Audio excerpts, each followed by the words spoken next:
যারা ছাত্র পড়াশোনা করো, পড়াশোনাকালীন সময়ে যদি তুমি কোনো নারীর ফিতনায় পড়ে যাও তো তোমার ক্যারিয়ার নষ্ট হয়ে যাবে, তোমার চরিত্র ধ্বংস হয়ে যাবে। মোবাইল ফোন হাতে নিয়েছে, মোবাইল ফোন হাতে নেওয়ার পরে রাতে ঘুমানোর আগে যদি এই চক্ষু দিয়ে হারাম কোনো ভিডিও দেখে রাতের ঘুম শেষ হয়ে যায়। নাপাক জিনিস ভাবতে ভাবতে, অশ্লীল জিনিস ভাবতে ভাবতে নাপাক শরীর নিয়ে অনেক ছেলে রাতের বেলা ঘুমিয়ে যায়।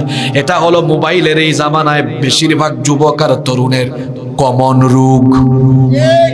নাপাক শরীর নিয়ে সে যে ঘুমিয়ে গেল, আমার যুবক ভাইয়েরা খবরদার নাপাক শরীর নিয়ে ঘুমায় যায় না।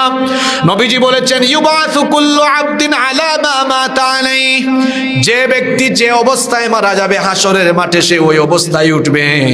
আপনি যে নাপাক অবস্থায় মারা গেলেন, নাপাক অবস্থায় হাসরের মাঠে আপনি উঠবেন। এই যে নাপাক অবস্থায় আপনি রাতের বেলা ঘুমিয়ে গেলেন, এই নাপাক অবস্থায় তো আপনার মরণ হয়ে যেতে পারে। এজন্য খবরদার আমার যুবক ভাইয়েরা, নাপাক অবস্থায় ঘুমাবেন না। দুঃখজনক ব্যাপার হলো অনেক যুবকেরা মাহফিলে আসে, কিন্তু মাহফিলে যে আসে পবিত্র শরীর নিয়ে, অনেকে মাহফিলে আসে না। আসার সময় রাস্তার ধারে পেশাব করেছে, পেশাব করে পানি নেয় নাই, আছে না নাই? তার শরীর পবিত্র না, এই জন্য এশার নামাজেও যেতে পারে নাই। আমার দেশে দেখা যায় যে এলাকায় মাহফিল হয় প্রধান বক্তা উঠলে প্যান্ডেল ফিল আপ হয়ে যায়, জায়গা নাই। কিন্তু যে গ্রামে মাহফিল হলো ওই গ্রামে ওই এলাকার এশার নামাজের সময় মসজিদের মধ্যে এক কাতার মানুষও হলো না। সত্য কথা তো একটু শুনতে খারাপই লাগে, হয়তো আপনাদেরও খারাপ লাগছে, কিন্তু এটাই বাস্তব কথা। মাহফিলে মানুষ বেশি হওয়া আর মসজিদের জামাতে মানুষ মুসল্লি কম হওয়া, এটা ভালো লক্ষণ না খারাপ লক্ষণ? অবশ্যই খারাপ লক্ষণ। এই যে আপনি অপবিত্র থাকলেন, অপবিত্র শরীর নিয়ে ঘুমিয়ে গেলেন, এই অবস্থায় যদি আপনি ওঠেন কি জবাব দিবেন আপনি আল্লাহর কাছে? বলছিলাম যারা চোখের হেফাজত করে না এদের হৃদয় পবিত্র থাকে না, এদের অন্তর নাপাক, এদের মন খারাপ, এদের অন্তর আর মন সব সময় বাজে বাজে চিন্তা করে। এজন্য আল্লাহ তাআলা এই আয়াতের মধ্যে বলেছেন চক্ষু আর লজ্জাস্থানের হেফাজতের আদেশ দেওয়ার পরে বলেছেন যারা এই আদেশ মানবে তারা পবিত্র অন্তরের অধিকারী হয়ে যাবে। এজন্য আল্লাহ বলেছেন যালিকা আযকা লাহুম ইন্নাল্লাহা খাবীরুম বিমা ইয়াসনাউন। এই চক্ষু হেফাজতের যে আদেশ দিয়েছি, এই আদেশ যারা মানবে তারা অধিকতর পবিত্র হৃদয়ের অধিকারী হবে। সুবহানাল্লাহ পড়েন। মুমিন পুরুষ এবং মুমিনা নারী সবাইকে আল্লাহ চোখের হেফাজতের কথা বলেছেন। এই চক্ষু যদি আপনি হেফাজত করতে পারেন, দৃষ্টি যদি অবনত করতে পারেন, 10টা বেনিফিট পাবেন, আপনি 10টা উপকার পাবেন।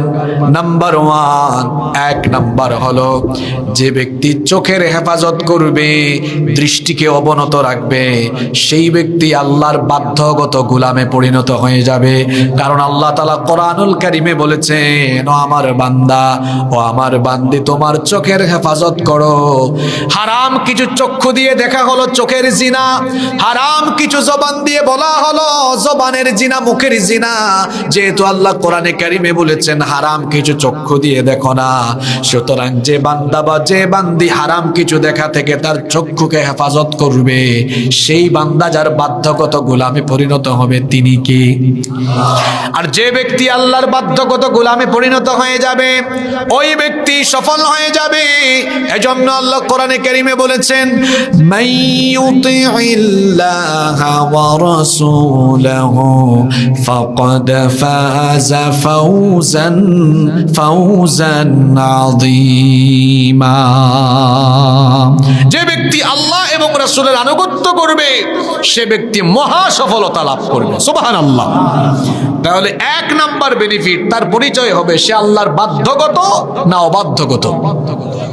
আমরা আল্লাহর বাধ্যগত গোলাম হতে চাই না অবাধ্যগত হতে চাই। নাম্বার 2 নাম্বার, যারা চোখের হেফাজত করবে ওই ব্যক্তিদের অন্তর পবিত্র থাকবে, তাদের অন্তর কখনো নাপাক হবে না, তাদের অন্তরটা পবিত্র থাকবে, পরিশুদ্ধ থাকবে। যে ব্যক্তি তার চক্ষুকে হেফাজতে রাখবে না তার অন্তর নাপাক হয়ে যাবে। কিভাবে নাপাক হবে দেখেন, রাস্তাঘাটে বের হয়েছে, তার চক্ষু দিয়ে যদি সে একটা বেগানা নারীর দিকে তাকায়, দেখা যাবে তার অন্তর ওই নারীকে ভাবতে থাকবে, পড়ায় মন বসবে না, ব্যবসার কাজে মনোযোগ থাকবে না, কোনো কাজে মনোযোগ আসবে না, অন্তরটা ধীরে ধীরে ধীরে ধীরে নাপাক আর কলুষিত হয়ে যাবে।